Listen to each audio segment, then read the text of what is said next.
Service in Tulsa has issued a severe thunderstorm warning for western Benton County in northwestern Arkansas, northwestern Washington County in northwestern Arkansas, southern Delaware County in northeastern Oklahoma, east central Mays County in northeastern Oklahoma, northern Adair County in northeastern Oklahoma, northeastern Cherokee County in east central Oklahoma, until 2 a.m. Central Daylight Time.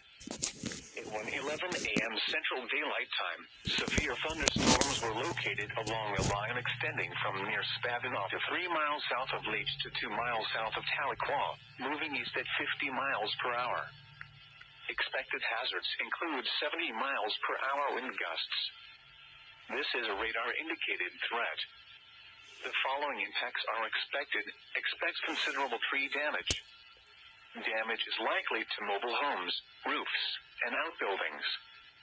Locations in or near the path include Tahlequah, Siloam Springs, Gentry, Gravette, Lincoln, Decatur, Westville, West Siloam Springs, Colgard, Kansas, Highville, Spavinaw, Watts, Oaks, Springtown, Christie, Rose, Cincinnati, Leach.